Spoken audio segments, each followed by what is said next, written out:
आजपासून 5 तारखेपर्यंत किती दिवस होतात? आज जर 13 मिनिटांनी आपण सुरुवात केली तर 30 मिनिटं होतात, अर्धा तास.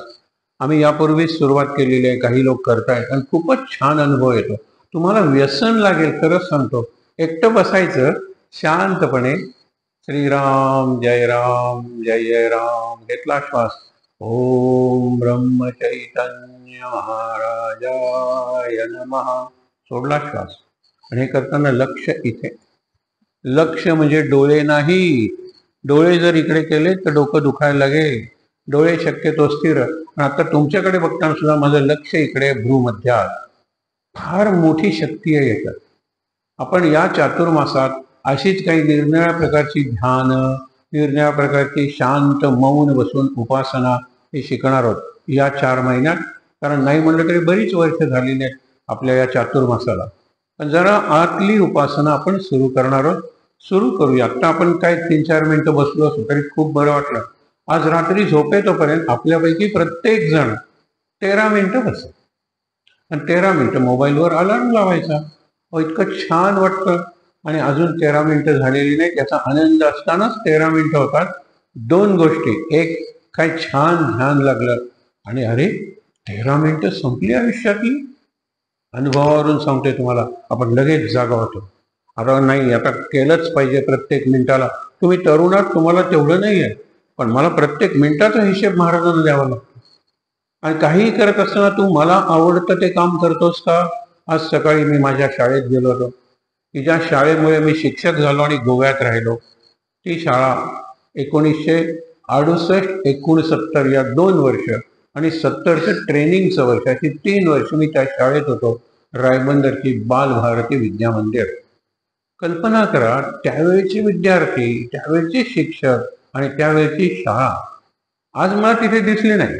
आज निराळ्या पद्धतीने ती शाळा चांगली असेल. पण 1970 साली ज्यावेळेला मी बालभारतीत होतो शेवटचं वर्ष, नंतर निर्मला इन्स्टिट्यूटमध्ये गेलो शिक्षकांना शिकवायला, आणि मग मी खऱ्या अर्थाने शिकलो. तर लक्षात घ्या, त्यावेळेला काय होतं? ट्रान्झिस्टर होते, ट्रान्झिस्टर.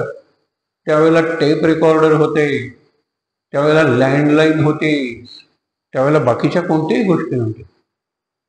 ज्यावेळेला 1986ला का 82ला असेल, गोव्यात ज्यावेळेला एशियाड गेम्स झाल्या, त्यावेळेला गोव्यात टीव्ही आला. तो टीव्ही एकच चॅनल आणि तो ब्लॅक अँड व्हाईट होता आणि तो नॅशनल चॅनल होता. पण तरी सुद्धा 6ला सुरू व्हायचं आणि ते संगीत तुम्हाला आठवतं ना, सुंदर संगीत. आणि 11 वाजता तो बंद व्हायचा. आणि बंद होताना सुद्धा शांत संगीत. मग कधी ते कमळ आहे बाजूला 2 ते कमळ, हे बदकं किंवा हंस, छान शांत झोपा होता. त्यावेळेच्या सिरियल सुद्धा निराळ्या होत्या.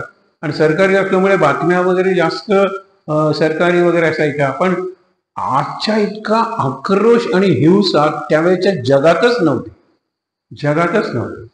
माझे विद्यार्थी त्यावेळेचे, त्यांची मुलं, आणि आता त्यांची मुलं म्हणजे त्यांचे नातू, दोन्ही मुष्टी फंडमध्ये आहेत.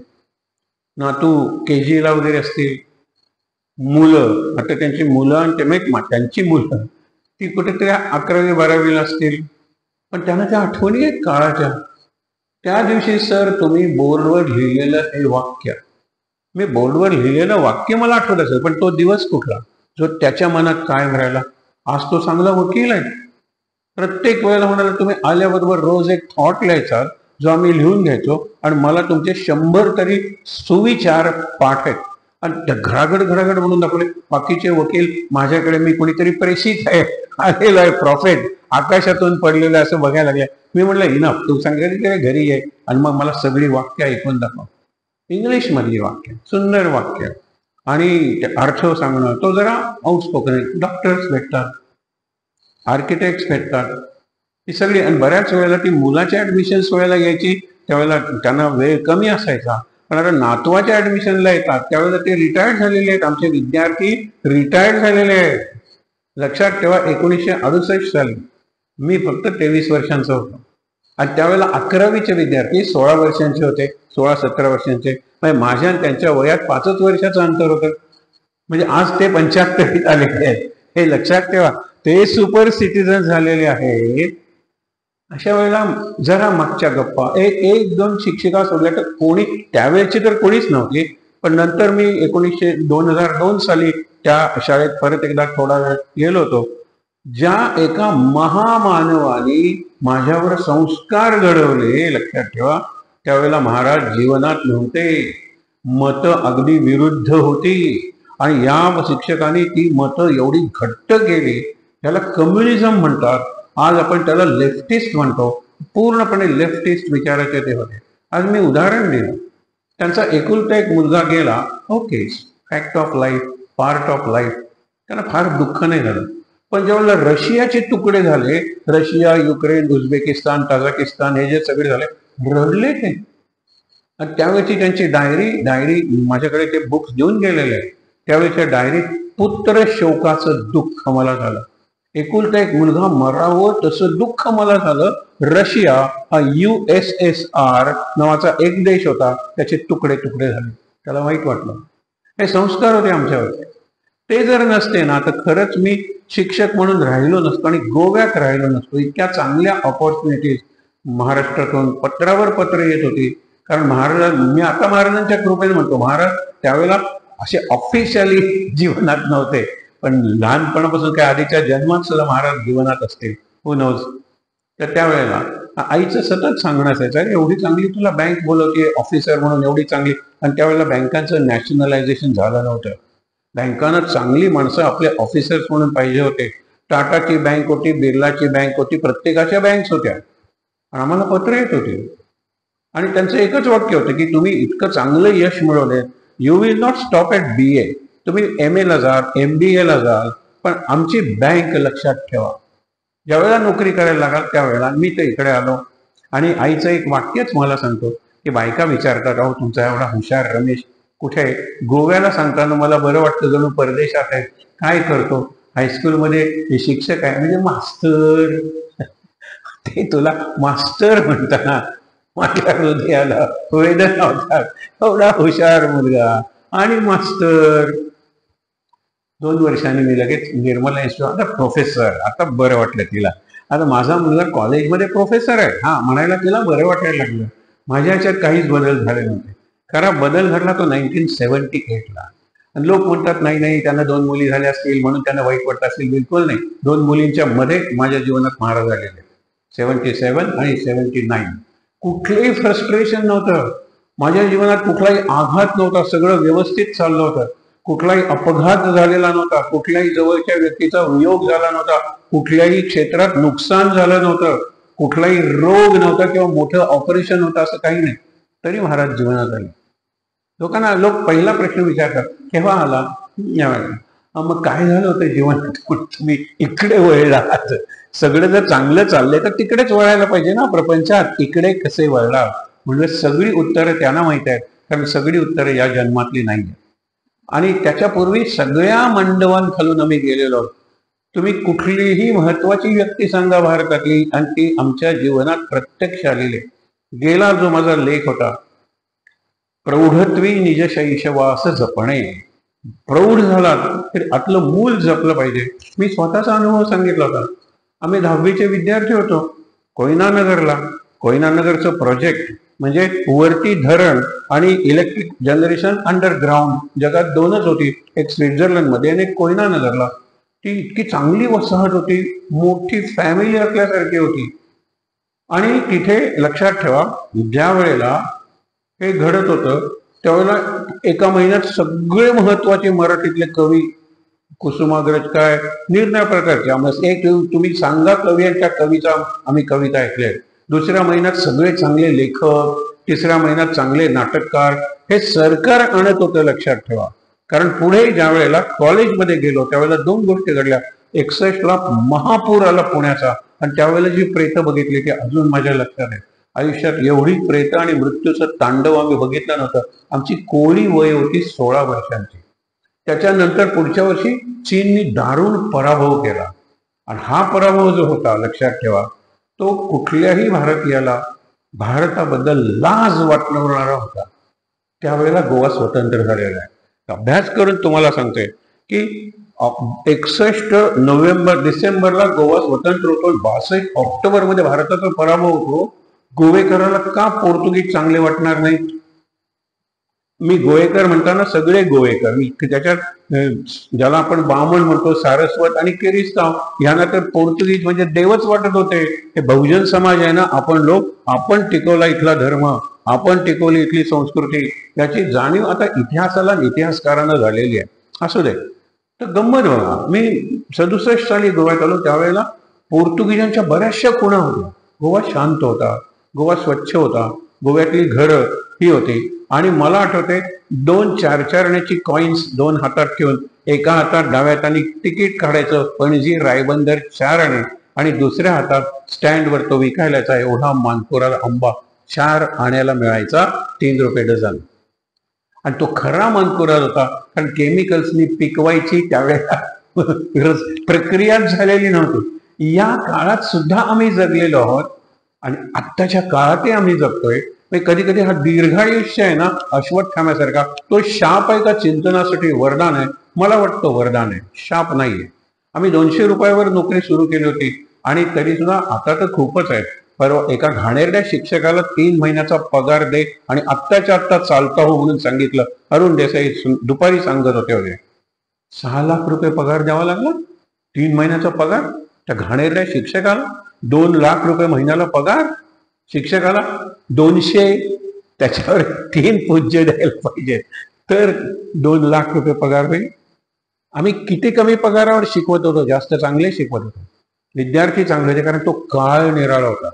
गोवा खूप स्वच्छ होता, असा कचरा दिसतच नव्हता. आणि मला विचाराल तर प्लास्टिक नुकतं आलं होतं. प्लास्टिकचा पिशवी आम्हाला माहीतच नव्हते, कॅरी बॅग हा प्रकारच नव्हता, हे लक्षात घ्या. पण काल परवा घरात सगळं पाणी आलं आणि या लोकांनी जाऊन सगळ्या वस्तू वरती काढल्या. मग त्यावेळेला मी बटवा घाले, असली बॅग घेऊन जायचो नाही. बटवा, किती बटवे मला मिळाले. म्हणजे मला ज्यांच्याकडे 1000 रुपये, 1000 मण्यांची माळ आहे, त्यांना एक बटवा मी देऊ शकतो, कारण ते छोट्या ह्याच्यात नाही. मी तशी घालतो, अशी घालतो आणि याच्यात माळ ठेवतो आणि फिरत राहतो. अशी घातली तर घसरते, पण अशी जर घातली त्याला मोठा हे बंद असतो. पुढच्या वेळेला आणून ठेवीन चंद्रकांतकडे बटवेच बटवे, आणि मला बटवा कारच म्हणायचे. एक जण काय मला ना माहित आहे ना, आमचा एक शिक्षक, ते बटवा घेऊन माका सप्रेसर बनपायचे असा. दुसऱ्या शिक्षकांनी थोबाडीत मारली का. नंतर मी म्हटलं तू चुकलास रे, मी नसती मारली थोबाडी, मारली असते तुम्ही स्वतःच्या मारून घेतली असती. सप्रेसर आणि बटवा तू इक्वेट करतोय, त्या बटव्यात काय असते कधी बघितलंय? अरे तुझ्या वडिलांनी आजोबांनी बघितले नाही, त्यातली पुस्तकं त्या ह्याच्यात असतात. राग आला मला, सगळ्यांचं देखत म्हणतो बटवा घेऊन सप्रेसर. बापरे. पण मी त्यावेळेला बटवा घ्यायचो, ते बटवे मला काल मिळाले. आणि 1000ची माळ सुंदर राहते, सुंदर फिरवता येते. आपल्या छोट्या ह्याच्यात ते फिरत नाही. मी आठवणी तुम्हाला सांगतोय. या आठवणी म्हणजे त्या 62 साली काय झालं असेल, मी गोव्यात नव्हतो, 67 साली आलो. त्या 67 साली म्हणजे 5च वर्ष झाली होती, कारण 61 साली म्हटला तरी डिसेंबरला झालेला आहे, म्हणजे 62, 5 वर्ष झाली होती गोवा मुक्त होऊन. मुक्तीचे वारे वाहत होते. अशा वेळेला खूप गमतीदार गोष्टी घडल्या. सरकार ताम्रपट आणि काय 2000 रुपयाची पेन्शन काहीतरी कोणाला देत होती, फ्रीडम फायटर्सला. आज फ्रीडम फायटर्स डे आहे. हा, तर फ्रीडम फायटर्सना तुम्ही काय सेवा केली म्हणून तुम्हाला ताम्रपट म्हणजे कॉपर प्लेट, ज्याच्यावर तुमचं सगळं कार्य आहे, आणि 2000 रुपये दर महिना पेन्शन. आता एक लक्षात ठेवा, गोवा हे एकमेव राज्य आहे जिथे स्वातंत्र्य सैनिकांची संख्या काही वर्ष वाढत गेली. मरायला पाहिजेत ना स्वातंत्र्य सैनिक. म्हणजे गेल्या वर्षी 100 होते, आता 98 झाले पाहिजे, हे 150 झाले पुढच्या वर्षी. आणि माझ्याकडे ते लोक, तुम्ही चांगलं लिहिता, एकदा एक जण आला, असे किती अनुभव आहेत, पण हा अनुभव मला सांगण्यासारखा वाटतं. इकडे या, बोलवलं. अहो म्हणलं इथे कुणी नाही आहे, दुपारची वेळ आहे, सकाळी शाळा संपलेली आहे, मीच बसलेलो आहे, तो पिऊन तिकडे आहे, कुणी नाही आहे शाळेत. मी अंडरग्राऊंड तळघरात कोणालाही ऐकू येणार नाही इतक्या गुप्त रीतीने मुलांकडून जय हिंद म्हणून घेतलं. अंडरग्राऊंड म्हणजे स्वातंत्र्य सैनिक, गुप्त म्हणजे स्वातंत्र्य सैनिक, कुणालाही ऐकू येणार नाही अशा आवाजात जय हिंद म्हणून घेतली. म्हणजे काय हे लिहू का मी, हे लिहू का मी, नाही लिहा म्हणाला, पुढचे काय ते मी बघतो. मिळालं नाही त्याला, मी तुम्हाला सांगतो. हे स्वातंत्र्य सैनिक, त्यावेळेला स्वातंत्र्य सैनिक होते हे लक्षात ठेवा. स्वातंत्र्य सैनिकांचा सत्कार.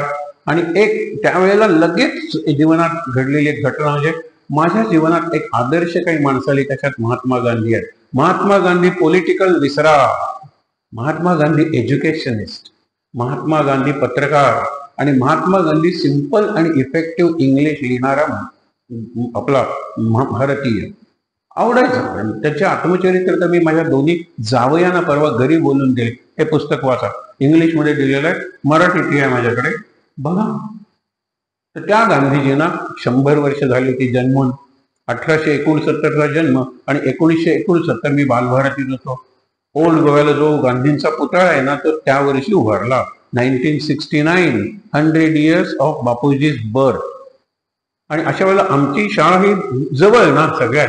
नकुल सेन नावाचे त्यावेळेला गव्हर्नर होते, आणि त्यांनी सांगितलं 300 जणांचं गीत तयार करा, एक मराठी आणि एक हिंदी.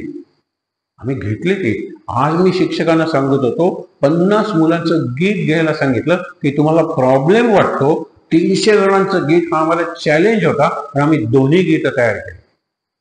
त्याच्यात कुसुमाग्रजांचं गीत होतं, बर्फाचे तट कोसळून पडले, बर्फ त्याच्यावर रक्त जवानांचं सांडलं, बर्फ तांबडं झालं, आमच्या रक्ताने हिमालय तांबडा झाला, आणि सदन शिवाचे कोसळले, कैलास कोसळला, कारण आमचा पराभव झाला. अजूनही कैलासाला चीनमधून जावं लागतं. आता एक नवीन रस्ता तयार केलाय, कदाचित पुढच्या वर्षीपासून आपण भारतातूनच कैलासला जाऊ, पण लक्षात ठेवा अजूनही चीनमधून जावं लागतं.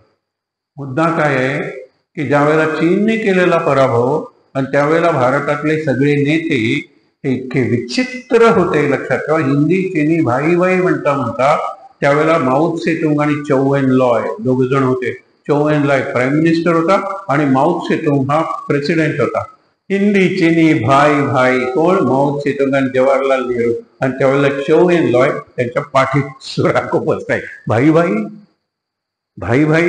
केवढं भयंकर तो आपला पराभव होता. आम्ही तरुण होतो ज्यावेळेला, जरी मी बालभारतीत नंतर आलो, 62ला मी पुण्याला होतो, आम्हाला इतकं वाईट वाटलं होतं. आणि ते सगळे हे आज इस्रायल आणि जे चालू आहे इराणचं, त्यांनी किती किती जवळजवळ 2500 किलोमीटर ते मारतायत.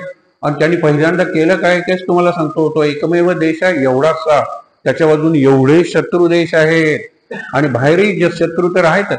अहो काय 1949 वर त्या दिवशी सगळी सांगितलं होतं लोकांनी की 24 तासाच्या आत हे इस्रायल नावाचं पाप जे ब्रिटिशांनी निर्माण केलेलं आहे ते जगाच्या नकाशावरून पुसून टाकू. सगळे अरब कंट्रीज बाजूला. म्हणजे तुम्हाला उदाहरण सांगायचं असेल तर 1 कोटी जर ज्यूज असतील इस्रायल मधले, तर हे बाकीचे 50 कोटी असतील. तेव्हापासून त्यांनी आपला एरिया वाढवला. आज त्यांनी पहिली गोष्ट काय केली असेल तुम्हाला आश्चर्य वाटतं मला. आणि ते म्हणाले आम्ही अभ्यास करतोच या गोष्टीचा. परवा त्यांचे हे जे होते पॅलेस्टिनियन लीडर्स, त्यांनी पेजर काढले, कारण मोबाईलमध्ये एक्सपोर्ट होतो म्हणून पेजर जुने काढले. ते पेजर हे वापरतील कधीतरी म्हणून पेजर मध्ये त्यांनी स्फोटकं घातलेली होती, म्हणजे गन पावडर. आणि त्यांनी पेजर उघडला आणि त्यावेळेला किती काही, मला वाटतं 2-3 हजार त्यांचे अधिकारी मेले.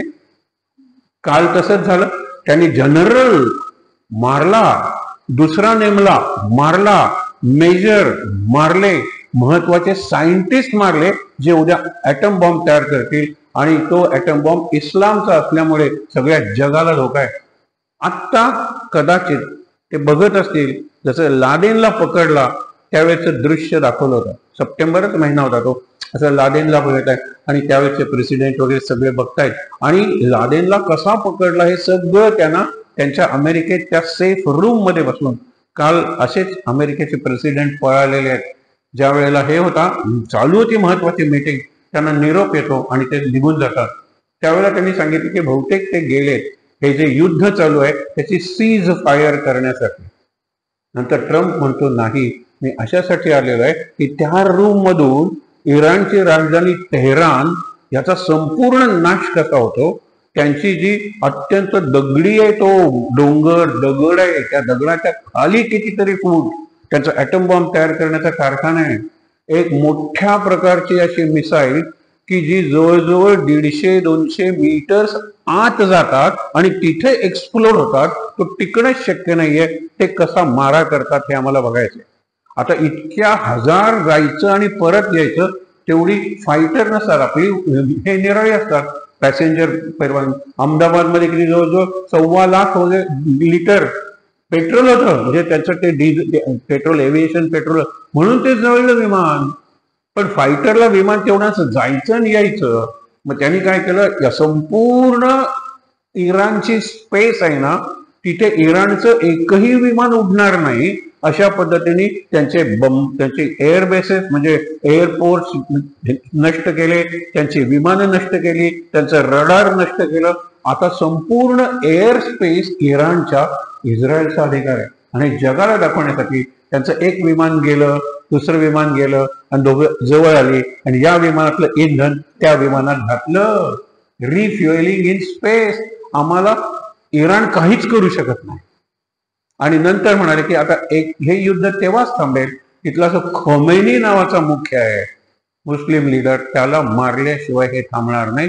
त्याच्या बॉडीगार्डला आम्ही मारलंय, म्हणजे आम्ही त्याच्या किती जवळ आहोत. तर तो ट्रम्प सांगायला गेला, इतक्यात नका मारू, कारण एकदम काहीतरी स्फोट होईल जगात. पण तुम्ही त्याला वॉर्निंग दिलेलं आहे, तो लपून बसलेला आहे. म्हणाले कुठेही लपून बसला तरी आम्ही शोधून काढू. हे लक्षात घ्या. पाकिस्तान एवढा घाबरलाय. एक गमतीदार सांगतो, घडलेला विनोद आहे. त्यांनी सांगितलं इराणच्या, आमचे जरी बॉम्ब नष्ट केले तरी पाकिस्तानकडे बॉम्ब आहे आणि पाकिस्तान विल बॉम्ब किंवा बंबार्ड काय इस्रायल. दुसऱ्या दिवशी तो त्यांचा संरक्षण मंत्री म्हणतो, आम्ही असं काही म्हणलं नाही. आणि त्याच्या कानात सांगितलं ते त्यांनी जगात कशाला सांगितलं, आमच्याकडे नाहीये बॉम्ब. कारण त्यांना माहित आहे की इराण नंतर पाकिस्तानच आहे. भारत पाकिस्तान नष्ट करो न करो ते करणार आहे, कारण पाकिस्तानचा बॉम्ब हा ॲटम बॉम्ब नसून इस्लामिक बॉम्ब असणार आहे. आणि त्याचं पहिलं टार्गेट इस्रायल, दुसरं अमेरिका आणि तिसरं भारत. 3 बॉम्ब मिळाले तर पुरेसे आहेत अशी त्यांची घोषणा आहे. काही होणार नाहीये. आपण युद्ध पर्वाचं का थांबवलं, लवकर का थांबवलं, लोक विचारतात. काय झालं माहिती आहे ना, तो नूर खान नावाचा जो एअरपोर्ट आहे तो अमेरिकेच्या मालकीचा आहे. लक्षात ठेवा. पाकिस्तानातले काही एअरपोर्ट आणि बंदर, ज्याला पोर्ट म्हणतो, ती चायनाच्या मालकीची आहेत. म्हणजे पाकिस्तान स्वतःच्या मालकीचा फार थोडा उरलाय, हे लक्षात घ्या.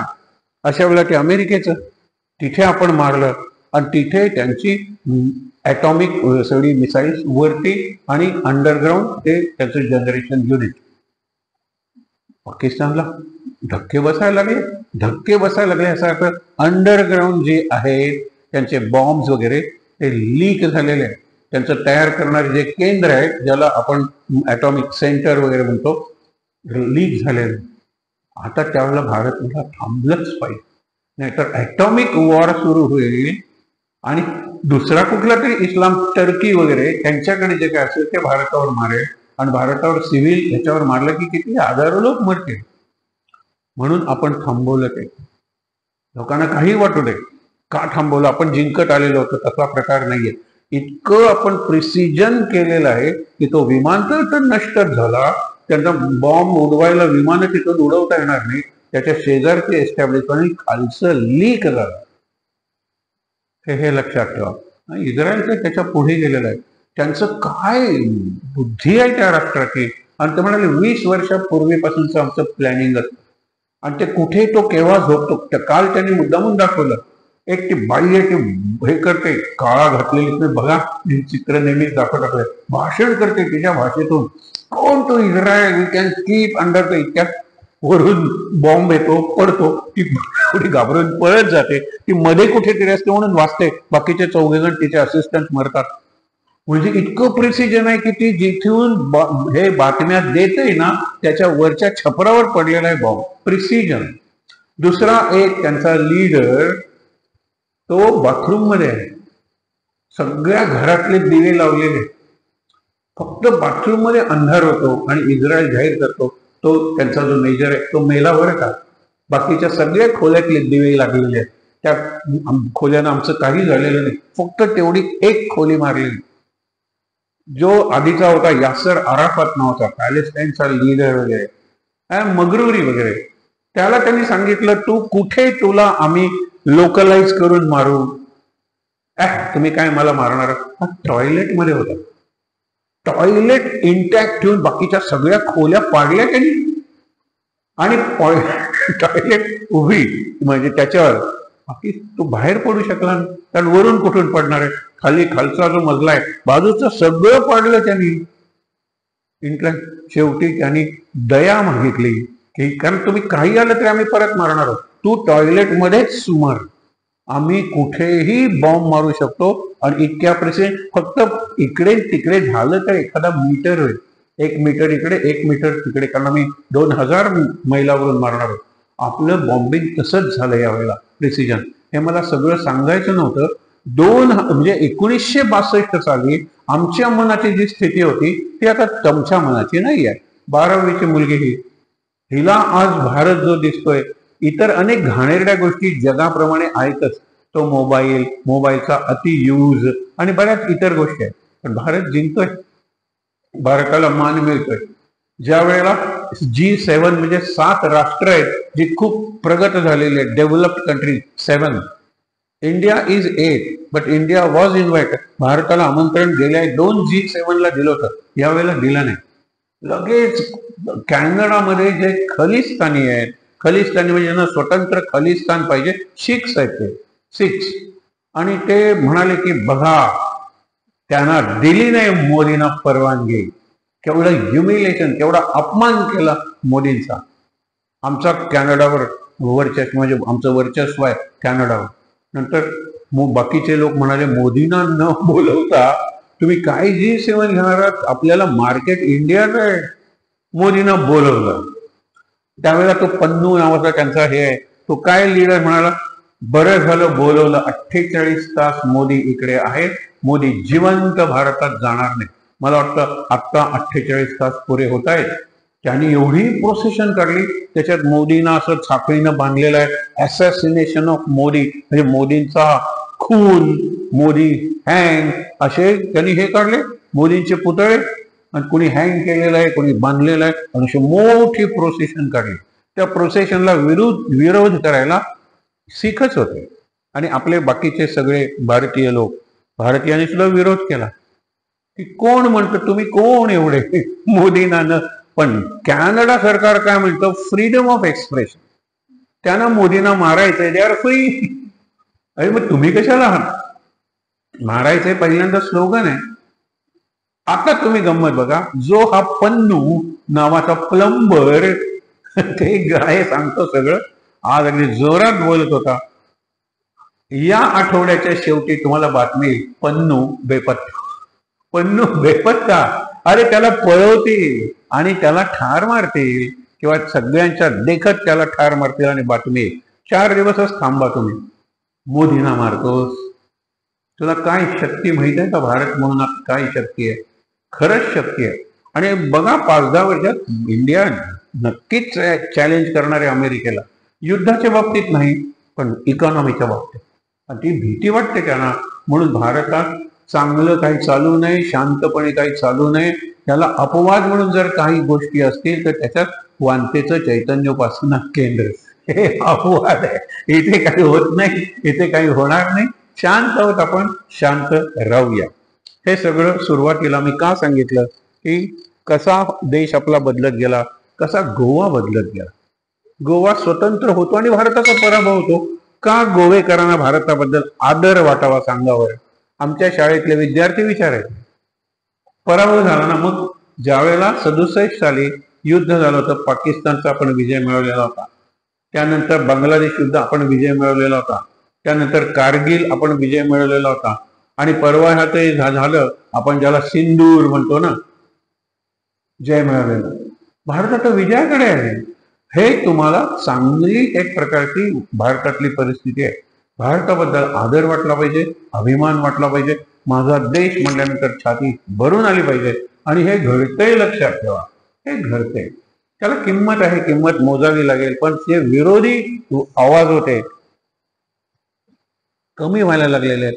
आणि त्याच्यात विचार करणारे मुसलमान, तरुण मुसलमान, मी मुद्दामून मुसलमान शब्द वापरतोय, आणि त्यांचे मौलवी हळूहळू भारताची भाषा बोलायला लागलेले आहेत. कारण त्यांना कळलेलं आहे की त्यांच्या बायका मोदींच्या बाजूनच जातील आणि त्यांची मुलं आहेत ती त्यांना चॅलेंज करते. पण मौलवीनी आपली भाषा बदललेली आहे. आम्ही भारतीय आहो. हे फार चांगला, अत्यंत घाणेरडा जो आहे, जर नाव मी घेत नाही, त्याला मोदींनी भारत कसा बरोबर आहे ऑपरेशन सिंदूरमध्ये जगभर सांगायला पाठवला, तो फुलला ना. आता इथे आल्यानंतर कसा भारताच्या विरोधात बोलणार आहे? जगभर तो भारताच्या बाजूने बोल. सगळे ऑपोजिशन जे आहेत ना, त्यांना सांगितलं तुम्ही नावं द्या आणि त्या नावातले आम्ही निवडतो आणि we will send them as delegation.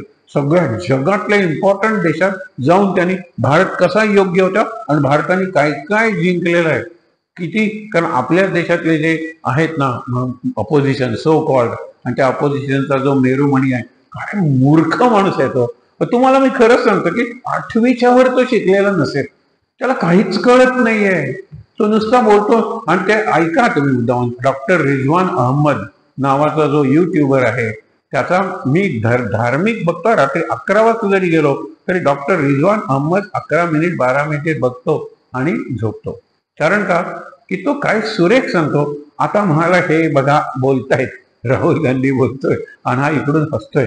I tell you, अरे अजून काही सांगितलंच नाहीये अजून. नंतर ते दोन हे कर आणि हा इतका हसतो वगैरे. बघा आता तुम्हाला काय सांगणार आहे. India is a country. काय सांगण्यासारखी गोष्ट आहे, सांगण्यासारखी गोष्ट आहे. विथ डायव्हर्सिटी, काय नवीन आहे. आणि कॉन्फरन्सच्या आधी सांगितलं होतं ही अत्यंत स्फोटक कॉन्फरन्स होणार आहे. यानंतर भारतातल्या राजकारणात उलथा पालट होणार आहे. आणि तो काय बोलतो ते त्यालाच कळत नाही. का सांगतोय सगळं, आपण याची नोट घेतली पाहिजे कुठेतरी. याच्यासाठी वर्तमानपत्र वाचायची फार गरज आहे असं नाही. आपल्या देशात मोबाईल आहे, मोबाईलमध्ये टाइम्स नाऊ लाईव्ह हिंदी किंवा रिपब्लिक लाईव्ह हिंदी एवढे 2 काढा युट्यूबवर. सगळ्या तुम्हाला बातम्या मिळतात, सगळ्या चांगल्या आहेत. आणि 2 मिनिटात 3 मिनिटात काम होतं. आणि मग तुम्हाला वाटतं की I am in line with what is happening in the world. मी काय पेपर वाचण्यात वेळ घालवत नाही. मी फक्त हे 2 तुम्हाला सांगितलं ते बघतो. मी बऱ्याच वेळेला इंग्रजी बघतो कारण त्यात खूप चांगल्या बोलतात ते लोक. आणि बस झालं माझं बघून. आणि नंतर डॉक्टर रिजवान अहमद किंवा मग कुठले तरी संगीताचा असा कार्यक्रम, जी जुनी गाणी, जी निराळ्या पद्धतीने कोणत्या रागावर आधारलेली आहे, यमन रागावर आधारलेली 42 गाणी, असा कार्यक्रम असतो. आणि तो करता करता तुम्ही तुमची सगळी कामं करू शकता. तिकडे सुंदर लताची गाणी, लताच्या मदन मोहननी दिलेला गझल्स वगैरे, हे सगळे कार्यक्रम असतात. You can choose. आणि एकदा तुम्ही 2 दिवस तसल्या प्रकारचे कार्यक्रम लावले की कृत्रिम बुद्धिमत्ता आहे ना, AI, तो तुमच्यासाठी तसले कार्यक्रम चूज करून तुम्हाला सकाळी बटन दाबलं, अरे हा कार्यक्रम कसा आला, कारण गेले 2 दिवस मी लावलेला आहे. कुठल्या, आता मला पहिल्यांदा गोंदवलेकर महाराजांचं प्रवचन, दुसरं डॉक्टर रिजवान अहमद येतो, बाकीचे 2-3 जण आहेत, मी सगळ्या नावं सांगत बसत नाही, पण यांनी त्यांना ऐकलं पाहिजे. एक आहे जे साई दीपक आहे, दुसरा विक्रम संपत आहे, तिसरा डॉक्टर आनंद नटराजन रंगनाथन, आनंद रंगनाथन. ऐका काय इंग्रजी आहे त्यांचं. आणि एक मी सांगायला विसरलो, जो जास्त फायरी बोलतो आणि अत्यंत आहे, तो सूर्या, कर्नाटकातला MP आहे. तो ज्या वेळेला बोलायला उभा राहतो, मोदी बोलताना लोक दंगा करतात, पण हा जेवढा तेजस्वी सूर्या आहे, त्याचं नाव आहे तेजस्वी सूर्या, तरुण आहे, नॉट इव्हन 30, 28 वर्षाचा असेल, IIT वगैरे झालेला आहे. तो बोलायला उभा राहिला की सगळी लोकसभा ऐकते. आणि तो फार छान बोलतो, अभ्यास करून बोलतो, आक्रमकतेने बोलतो. देश कुठे निघाले, तुम्ही अपोजिशन कुठे निघालाय, सुरेख बोलतो. म्हणून तेजस्वी सूर्य आहे, तुम्ही ऐकलेच पाहिजेत. रोज 2-2 मिनिटं, 2-2 मिनिटं ऐका, प्रवास करताना ऐका, इयरफोन घालून ऐका, पण हे ऐका, कारण हे कर्तव्य आहे. एकतर आपलं इंग्रजी सुधारतं, आपल्याला निरनिराळे शब्द कळतात, लोक कसे बोलतात, मी तसं बोलायला शिकलं पाहिजे, हे सगळी गायडन्स त्यातून तुम्हाला मिळतं. तर आज मी ज्या वेळेला माझ्या शाळेत गेलो होतो, त्यावेळेला माझ्या शाळेच्या कारण मी आता ही नवीन इमारत, मी तिथे शिकवलंच नाही, खाली शिकवलं. खाली 4 इमारतीत आमचे क्लासेस असायचे. या इमारतीतून तिकडे जायचं म्हणजे जय जय विठ्ठल हरी जय, कारण विठ्ठलाचं मंदिर होतं. त्या मंदिराच्या लोक घंटा वाजवत आहेत. मुलांना वाटतंय नकोसा पिरियड असेल ना तर घंटा वाजली सर. अरे ही मंदिरातली घंटा आहे, शाळेची घंटा आपल्याला ऐकू येत नाही. पण आणि ज्या वेळेला तुला सांगतो आवडणारा त्यांचा शिक्षक असेल, मी अनुभव घेऊन सांगतो, घंटा झाली तरी म्हणायचे देवळातली घंटा आहे सर, चालू ठेवा. आणि या क्लासमधून त्या क्लासमध्ये जायला 5 मिनिटं लागायची. अशा शाळेत आम्ही शिकवलं. पण तो काळ निराळा होता आणि काळ खरंच चांगला होता. आत्ताचा काळ बिलकुल वाईट नाहीये, आत्ताचा काळही चांगला आहे. फक्त एकच आहे की तिथे एकाने सांगितलं की सुप्रे सरांना तुम्ही बोलवू नका पीटीएला, असं एका शाळेत सांगितलं गेलं. तर म्हणाले, मला आश्चर्य वाटलं सुप्रे सरांना बोलवू नका, कारण ते पालकांच्या विरुद्ध बोलतात आणि मुलांच्या बाजूनं बोलतात. मुलांच्या बाजूनं बोलतात ते पालकांच्या विरुद्ध. मग मी तो मुद्दा क्लिअर केला, कारण अरुण देसाईंनी मला वाटतं प्रास्ताविकात सांगितलं की बघा, मी म्हणलं की मी पालकांच्या विरुद्ध बोलत नाही. मी म्हणतो आजची मुलं एवढी हुशार आहेत की आपण त्यांना समजून घ्यायला कमी पडतो. पालक आपल्याला अनुभवच नाहीये. मी तुम्हाला सांगितलं ना, 4थी पर्यंत मी शाळेत जात होतो त्यावेळेला माझ्या चड्डीला वरून बंद होते, रस्त्यात घसरून पडू नये म्हणून, नाहीतर जाऊन शोध कुठे पडली ती. आजची मुलं काय, अरे फेरीबोटीत ज्यावेळेला पूल पडलेला होता ना त्यावेळेला एक असा गन सारखे, हे काय आहे, आमचं असाइनमेंट आहे. कोणी केली? ऑफकोर्स माय बाबा डिड. इकडे वॉटर बॉटल, इकडे टिफिन, मागे बॅग. अरे काय मुलं, आणि ते तिकीट देतात, ते सगळं तुम्हाला सांगतो व्हेरी स्मार्ट. त्यावेळेला त्यांचे आई वडील त्यांच्या वयाचे असताना आमच्याच सारखे होते, बावळट खरंच. आणि ही किती स्मार्ट आहेत मुलं. आता त्यांच्या स्मार्टनेसचा आपण अभ्यास जर थोडा केला तर आपल्याला त्यांना खूप चांगल्या पद्धतीने वळवता येतं. आणि वळण म्हणजे शिक्षण आहे, दळण म्हणजे शिक्षण नाही. सध्या आपण दळण करून टाकलेले. एक आपली गिरणी आहे आणि गिरणीत निरनिळ्या रंगाची फुलं घातलेली मुलं येतात आणि त्याच्यात घातलं की सगळं पीठ, त्यातल्या त्यात पिवळं पीठ असेल तर चण्याचं किंवा बेसनाचं, बाकी सगळी पीठ पीठ पीठ युनिफॉर्म. आणि इकडे हा मुलगा पिवळा रंगाचा घातलाय, याच्यावर फुलं आहे, त्याच्यावर फुलपाखरं आहे, त्याच्यावर इंद्रधनुष्य आहे, असे त्यांचे कपडे. गिरणीत घातलं की पीठ झालंच पाहिजे. हे कसलं विद्यापीठ सांगा बरं. हा विचार करण्यासारखा प्रश्न आहे. हे मी सांगतो की आपण पालकांनी तयारी केली पाहिजे आपल्या मुलांना समजून घेण्यासाठी. मुलांच्या बाजूने मी बोलतो असं नाही. आणि तसं म्हणलात तर खरंच आहे, मुलांची काहीच चूक नाही. मुलं शिव्या काय, मॅटर्निटी होम मध्ये रडायला त्यांनी डॉक्टरला शिवी घातली, असं पोरग पहिल्यांदा रडलं आणि डॉक्टरला नर्सला आणखी शिवी, असं ते नाहीये. शिव्या कुठून शिकले सांगा बरं. आणि तो याला मारतो त्याला मारतो, कुठे बघितलं त्याने? आणि तो असं करतो कुठे? अरे जन्मतः मुलं कशी, दे आर एंजल. हळूहळू ते शिकतात आणि त्यांना मोठी माणसं शिकवतात. नाही आमच्या घरातलं वातावरण, पण मुलगा ट्युशनला जातो तिथे 4 शाळेतली पोरं येतात, मुलगा बसने प्रवास करतो तिथे, मुलगा खेळायला, सगळीकडे इतके निरनिराळे घाणेरडे परिणाम त्याच्यावर मनावर होतात. तिथे आपण सावध राहायला पाहिजे. आणि बेस्ट मार्ग हा आत्ताचा आपला विषय, तिकडे लोक यायला लागलेले, विचार करून यायला लागलेले. आणि माझ्या परिचयात मी सांगतो 2 वाक्य, नोकरीवर असताना शिक्षक आणि विद्यार्थी होते, रिटायर झाल्यानंतर फक्त विद्यार्थी आहे, आता शिक्षक नाहीये, परंतु साधक आहे वांतेला गोंदवलेकर महाराजांच्या आश्रमात. बस माझा परिचय संपला. हे लिहिलंय ते लिहिलंय काही सांगू नका. आजही त्यांना तेवढंच सांगायला सांगितलं. गोंदवलेकर महाराजांचे अनुगृहीत आहे, तुम्हाला कळणार नाही, डिसायपल ऑफ गोंदवलेकर महाराज. आणि Gondavalekar Maharaj is a saint in Maharashtra near Pandharpur, हे तुम्ही सांगितलं असेल. पण वांतेला हे जवळ केंद्र आहे, तिथे आम्ही करतो आध्यात्मिक उपासना. ही आध्यात्मिक उपासना हाच एकमेव उपाय आहे सध्या आपलं मन शांत राखण्यासाठी, उरलेले दिवस आनंदात घालवण्यासाठी. हा एक साधा फॉर्म्युला आहे, A2 स्क्वेअर, A2 किंवा A स्क्वेअर BP. याच्यात एक स्क्वेअर काय, ए पहिला जो आहे त्याचा अर्थ आहे ऍक्टिव्हिटी, दुसरा आहे ऍजिलिटी, म्हणजे ऍक्टिव्हिटीतला वेग, ज्याला डायनॅमिझम किंवा कायनेटिक हा शब्द वापरतो. कायनेटिक आहे गाडीची कंपनी नाहीये, कायनेटिक म्हणजे dynamic child. So activity, agility, A square, and BP. B is bliss, आनंद, अँड P इज पीस, शांती. सो A²BP हा फॉर्म्युला लक्षात ठेवा. अशा फॉर्म्युलानी जर आपण सांगितलं तर विषय चांगला कळतो. जे आज शिक्षणाच्या बाबतीत सांगितलं ती 5 क्रियापदं आत्ता सांगतो. आणि इथे थोडंसं पुस्तक होतं ना आजचं हे काढायला, 5 क्रियापद आहेत लक्षात ठेवा. पहिलं क्रियापद म्हणलं मला बोलवले कशाला, मोटिवेट करण्यासाठी. सो मोटिवेट म्हणजे शिक्षकांना तुम्ही प्रेरणा द्या.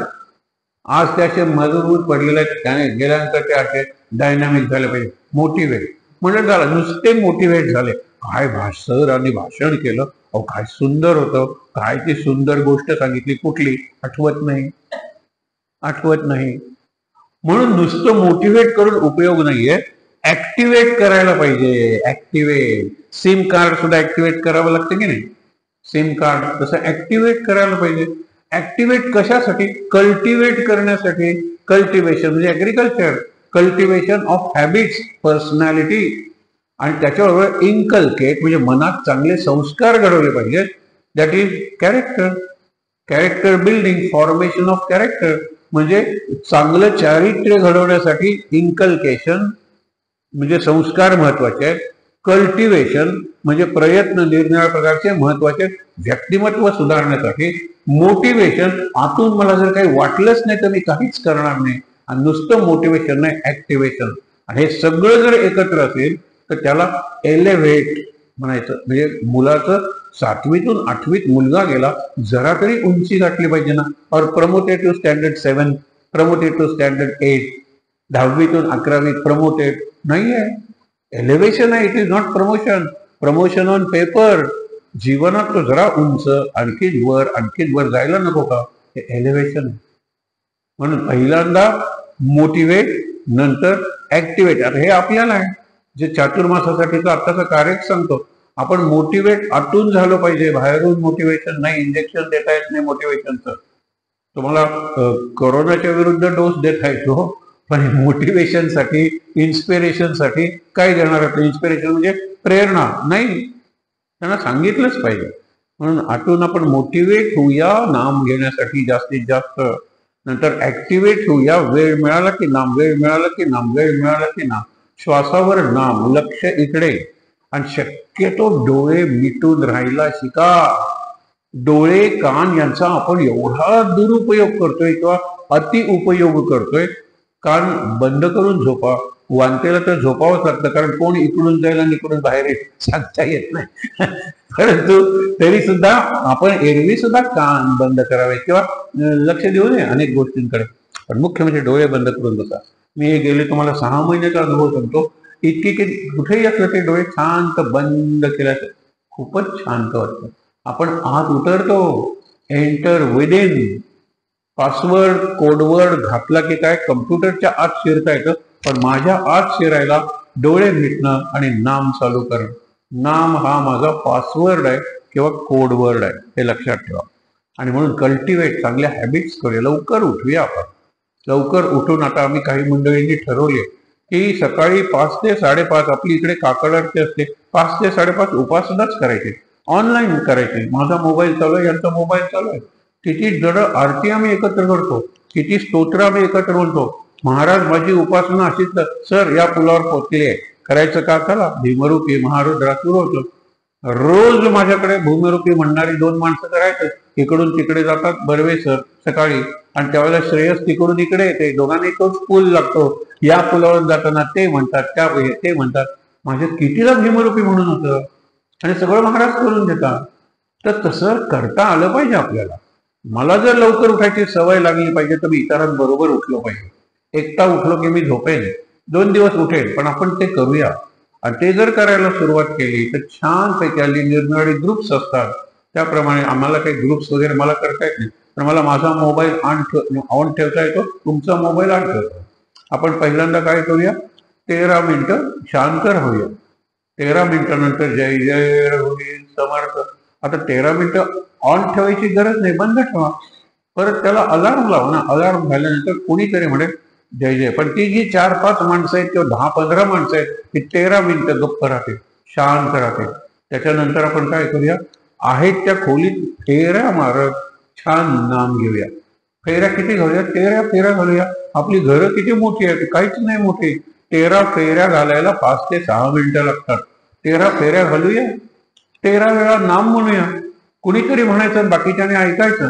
एका श्वासात 3दा 4दा श्रीराम जय राम जय जय राम, श्रीराम जय राम जय जय राम, श्रीराम जय राम जय जय राम, श्रीराम जय राम असं 3दा, आणि शेवटी श्रीराम जय जय राम झालं. आता काय करायचं? आता शांतपणे 3 श्लोक म्हणायचे जे आपण ठरवलेले. ज्या ज्या स्थळी हे मनगाय माझे, उपासनेला दृढता लावावे. आणि मुख्य म्हणजे काय की सदा सर्वदा योग तुझा घडावा. जय जय रघुवीर समर्थ महाराजांचा श्लोक पहिल्यांदा म्हणलेला असतो नामाच्या आधी. आता दुसरा, समाधी पाहता समाधान होतं. शांतपणे ओम सहनावतु, आणि नंतर ठरवायचं सगळ्यांचे मोबाईल ऑन आहेत, फक्त श्रीराम श्रीराम श्रीराम श्रीराम श्रीराम म्हणत तुम्ही केव्हाही बंद करायचं. काही जणांनी चालू ठेवायचं झोप यायची. कारण महाराज शेवटी श्रीराम श्रीराम म्हणत होते. आणि आपण सुद्धा महाराजांच्या पुण्यतिथीला गुलालाच्या वेळेला श्रीराम श्रीराम श्रीराम श्रीराम म्हणत झोपूया. महाराजांच्या कुशीत झोपूया, अंधार करूया छानपैकी. हे सोपं आहे हो. आणि हे जर ठरवलं, एक 4-5 जणांनी एकत्र येऊन तुम्हाला सोयीची जर ठरवली वेळ, आणि त्यावेळेला एवढीच उपासना करायची. 13 मिनिटं गप्प बसायचं, 13 मिनिटं 13 फेऱ्या मारायच्या, 13 वेळा नाम घ्यायचं, आणि शांतपणे ते श्लोक म्हणायचे, आणि महाराज किंवा राम राम म्हणत महाराजांच्या कुशीत झोपायचं. किंवा उठलो असेल तर महाराजांना नमस्कार करून उरलेली कामं करायची. हे सगळं करायला जास्तीत जास्त 28 मिनिटं लागतात. हे करून तुम्हाला सांगतोय काही अवघड नाहीये. मग मंगळवार असेल तर मारुतीचे स्तोत्र म्हणूया, गणपतीचं हे करूया. काय सोपं आहे हो. तुम्ही जर 21 दुर्वा काढल्या, महाराज महाराज महाराज महाराज महाराज म्हणत महाराज आत शिरलेच पाहिजे. ते तोडताना नंतर त्या धुतल्या, आणि ओम गंग गणपते नमा, ओम गंग गणपते नमा, ओम गंग गणपते नमा 21 वेळा म्हणा मंगळवारी. काय बिघडलं? आता बुधवारा पांडुरंगाचा वार, आता पांडुरंगाचे दिवस आहेत. आज निघाली पालखी कुठून? इंद्रायणीच्या काठावरून तुकारामाच्या पादुकांची. तिथे नांदुरकीचं म्हणून झाड आहे, तुकारामाचं मंदिर, तिथे त्या पादुका. तुकारामाचं मंदिर म्हणजे तुकारामाचा देह मिळालेला नाहीये. तुकारामाचा देह जाळून त्यांच्या अस्थी तिथे नाहीये, पण त्यांची समाधी आहे मुक्ताबाईची. मुक्ताबाईचं काहीच मिळालं नाही शरीराचं, कारण अंगावर वीज पडली तिथं या जून महिन्यात. निवृत्ती म्हणतात मुक्ते जाऊ नकोस तिकडे. त्यावेळेला वीज पडते, हे डोळे बंद करून घेतात, आणि डोळे उघडतात त्यावेळेला मुक्ताबाईचं काही नसतं. तरी आता मुक्ताई नगर जे आहे तिथे तिची समाधी आहे, पादुका आहेत. त्या पादुकाने, या मुक्ताबाई सगळ्यांच्या पादुका निघतात हा पंढरपूरला जायला. त्यांच्या गावाहून, सासवडून निघतात, सोपान देवांच्या, त्र्यंबकेश्वरून निघतात, निवृत्तीनाथांच्या, सगळ्यांच्या पादुका निघतात. आज निघतात कुठल्या? तुकारामाच्या. त्यावेळेला ते नांदुरकीचं झाड आहे ना, ते असं वाकतं. आता प्रत्येकाचा अनुभव आहे. आता ते टीव्हीवरून सुद्धा दाखवतील उद्या.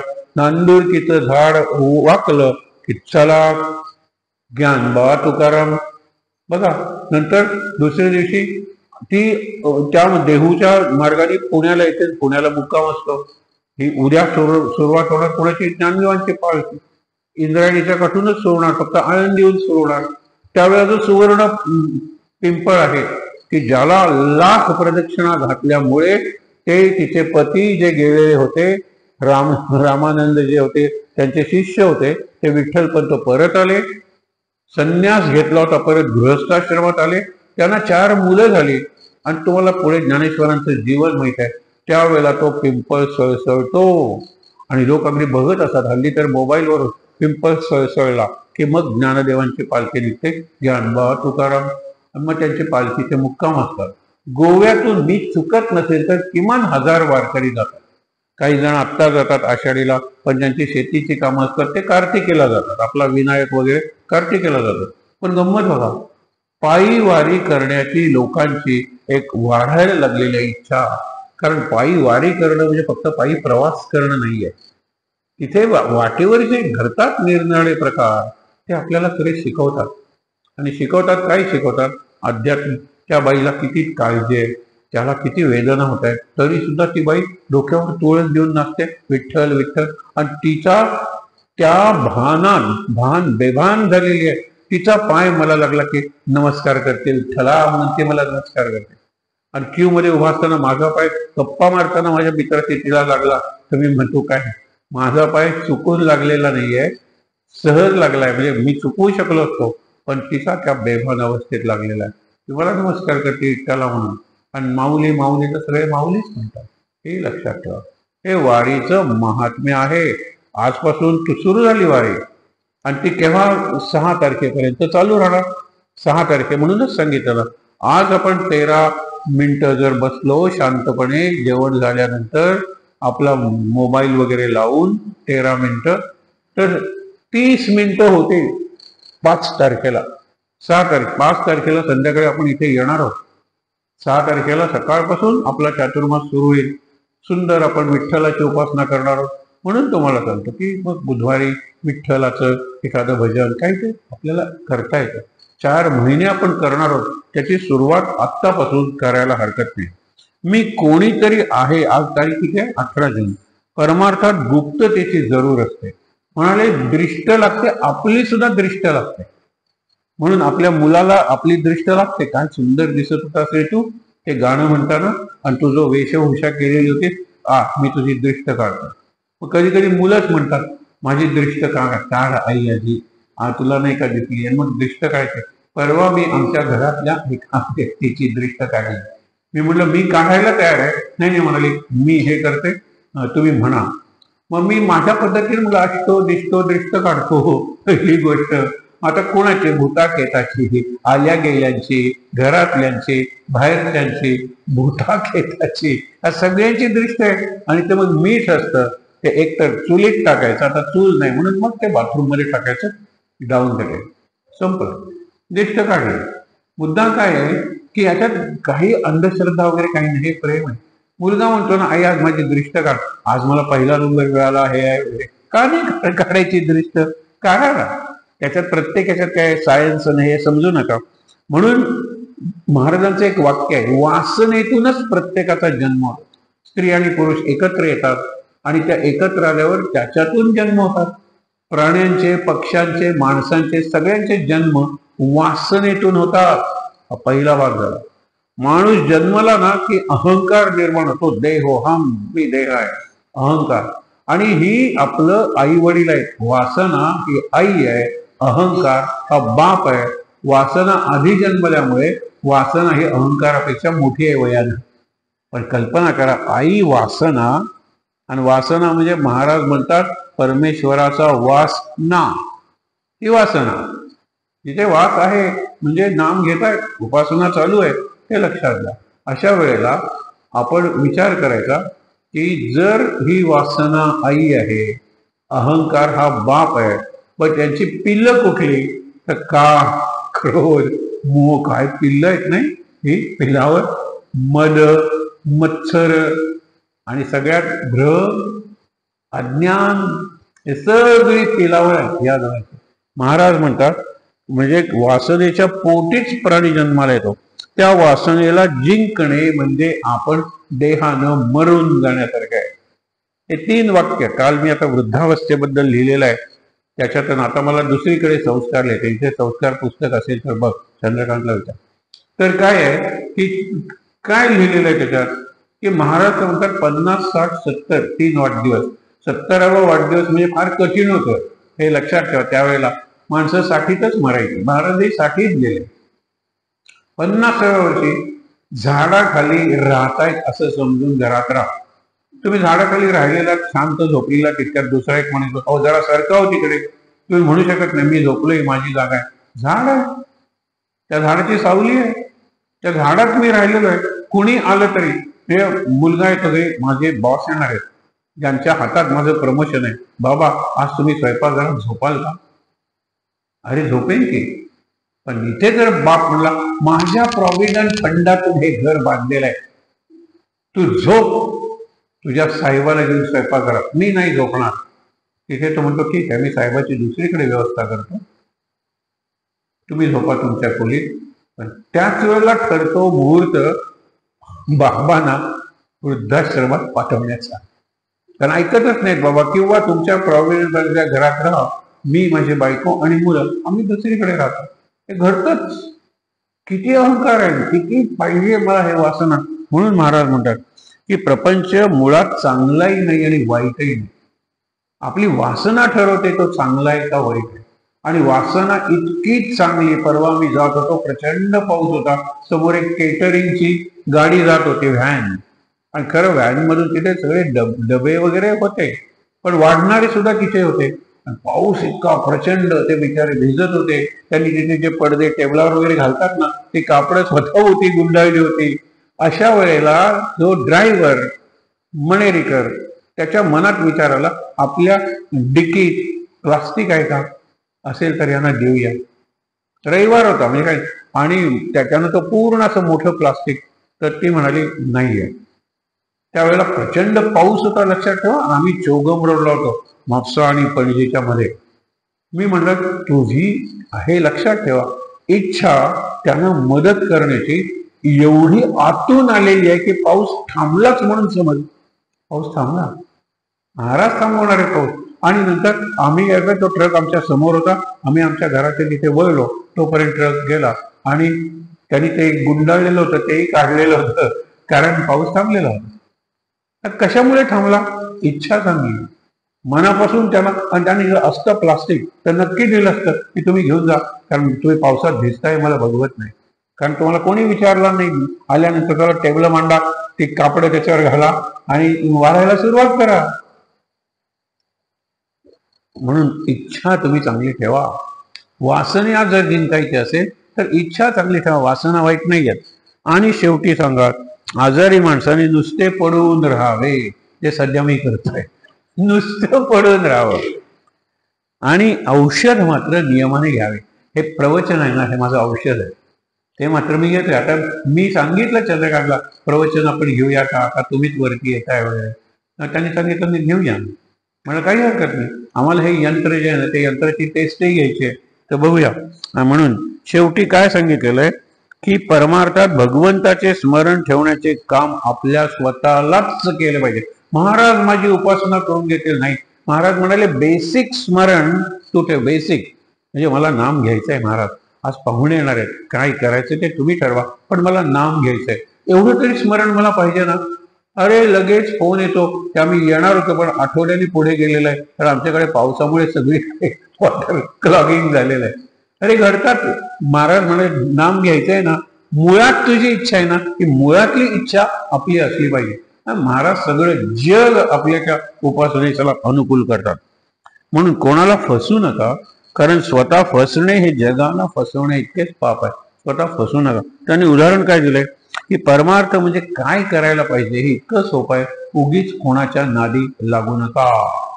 निरनिराळ्या प्रकारचे संप्रदाय गोव्यात आहेत, त्यांचे जे प्रमुख आहेत, कोण स्वतःला शंकराचार्य म्हणतात, कोण परब्रह्म म्हणतात, कोण काय, निरनिराळे म्हणून घेतात. फसू नका, असं कोणी नाही. प्रारब्ध बदलेल असाही कोणी गुरु नाही. अशा आपल्या गुरुच्या पायी आपण आलो ना, हे विचार करा. आणि त्यामुळे काय की समजावून घ्या, परमार्थ म्हणजे काय करायला पाहिजे, नीट समजावून घ्या. आणि मग त्याप्रमाणे बघा, ज्याचा प्रपंचात पाठीराखा परमात्मा आहे. शेवटचं वाक्य फार महत्वाचं आहे. प्रपंचात पाठीराखा परमार्थ म्हणजे प्रपंचात पाठीराखा परमात्मा आहे, त्याचा तो प्रपंचच परमार्थ होतो. उलट ज्याचा पाठीराखा अभिमान म्हणजे अहंकार आहे, त्याचा परमार्थ देखील प्रपंच होऊन जातो. अभिमान नको, सद्गुरू हवा. शेवटचं वाक्य, बाहेरून प्रपंच दिसावे, आतून मात्र परमार्थी असावे. म्हणून धन्य ते गायनी काळा, वेश असावा बावळा, अंगी नाना कळा. वेश तुम्ही उगीच बदलू नका, वाटेल ते घालून लोकांना फसवू नका. साधा कुठला तरी वेश घाला. परवाच्याच प्रवचनात काल मी ऐकत होतो की कुठपर्यंत पोचली ज्ञानेश्वरी. तर 2 महिने झाली नाही ना, गेल्या महिन्यात त्यांचं लग्न होतं, याच महिन्यात मुलीचं. म्हटलं मग नको आपण करायला. एप्रिलमध्ये झालंय, आता जूनमध्ये होणार आहे, 2 महिने गेलेले आहेत, त्याच तारखा आहेत. म्हटलं कुठपर्यंत आपण पोचलोय. म्हणून रेकॉर्डिंग ऐकत होतो. रेकॉर्डिंग ऐकताना त्याच्यात मी काही ऑब्झर्वेशन्स होती. ते ऑब्झर्वेशन सांगत होतो की कसं आपल्याला बाहेरून साधं प्रापंचिक दिसलं तरी चालेल, आतून आपण परमार्थी असलो पाहिजे. ड्रेस, मी म्हणलं की आता ज्या वेळेला युनिफॉर्म झाला 11वी 12वीला, हे उदाहरण मी त्या प्रवचनात दिलंय, त्यावेळेला मला वाटलं की मुलं संप करतील. माझ्या घरातच मुली होत्या ना दोन, त्या म्हणाल्या की फार बरं झालं, टेन्शन गेलं कुठला ड्रेस घालायचा. बघा, त्यांनी वेलकम केलं त्याचं. आता मग कॉलेजलाही करा युनिफॉर्म, बाहेर जाताना आम्ही बघू. म्हणलं मला तर तेवढीही नाहीये, माझा रंग ठरलेला. म्हणून ते आवड आणि नावड असेल तर निवडीचा टेन्शन येतं. हे आवडत नाही, ते आवडत नाही, ते खूप आवडतं. आवड आणि नावड आहे तर निवडीचं टेन्शन आलंच म्हणून समजा. काहीही आवडत, काहीही करा, कुठेही जाऊया, असा माणूस लोकांना आवडतो. आणि म्हणून महाराज म्हणतात की तुम्ही परमार्थात प्रपंच आणू नका आणि प्रपंचात परमार्थ जरूर आणा. हे लक्षात ठेवा, परमार्थात प्रपंच नको.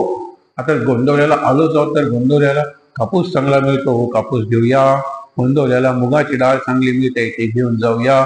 गोंदवल्याला जे सहकार भांडार तिथे कुबेर चांगली मिळतात, कुबेर घेऊन जाऊया. मुलाचं लग्न आहे, एक 50 कुबेर घेऊन जातात. गोंदवल्याहून येताना बरं झालं यावेळेला आपण मोठी गाडी आणली. काय, गोंदवल्याहून जाताना प्रपंच घेऊन जायचा. महाराज म्हणाले तुम्ही जर कापूस नेलात ना, महाराजांचं खूप चांगलं आहे, तर कापूस वाटा. तुम्ही राहता कॉलनीत, त्या कॉलनीत सांगा की एवढाच कापूस आहे, गोंदवल्याहून आणलेला आहे, पंचायती वगैरे एकदा तरी करा. जरा जास्त असेल तर वस्त्र वगैरे करा, महाराजांना घाला, महाराजांच्या उपास वाटून टाका कापूस. आणि मुगाचं पीक इकडे चांगलं आहे, कारण मराठीत म्हण आहे, मूग गिळून गप्प बसा. मूग गिळायचा, बोलणं जरा अवघड जातं त्यावेळेला, गप्प बसायला शिका. सगळीकडे प्रतिक्रिया द्यायची गरज नाही. ठीक आहे त्या ठिकाणी जरा ताट बसूया, शांत.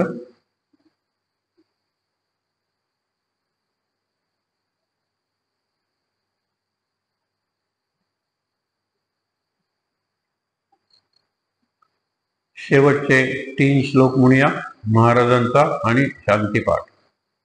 ज्या ज्या स्थळी हे मन जाय माझे, त्या त्या स्थळी हे निज रूप तुझे. मी ठेवितो मस्तक ज्या ठिकाणी, तेथे तुझे सद्गुरु पाय धोनी. उपासनेला दृढचाल व्हावे, भूदेव संतासी सदा लवावे.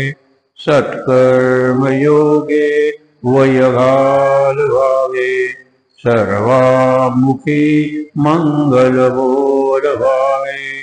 सदा सर्वदा योग तुझा घडावा, तुझे कारणी देह माझा पडावा. उपेक्षू नको गुणवंता अनंता, रघुनायका मागणे हेची आता. जय जय रघुवीर समर्थ, समाधी पाहता समाधान होते. तनु कष्टवी त्यासी आनंद देते, मनी भाविता कामना पूर्ण होती. नमस्कार त्या ब्रह्म चैतन्य मूर्ती, सद्गुरुनाथ महाराज की जय. जय जय रघुवीर समर्थ. शांतिपाठ. ओम सहनावतु सहनौ भुनक्तु, सह वीर्यं करवावहै. तेजस्विनावधीतमस्तु मा विद्विषावहै. ओम शांति शांति शांति. 3दा दीर्घ श्वासोच्छ्वास.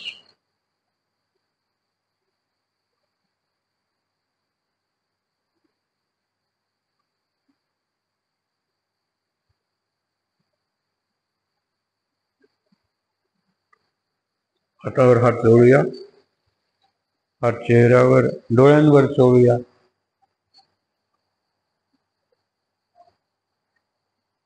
अगदी सावकाश डोळे उघडून महाराजांचं दर्शन घेऊया आणि सर्वांना नमस्कार करूया. शांत आनंद महाराज महाराज महाराज.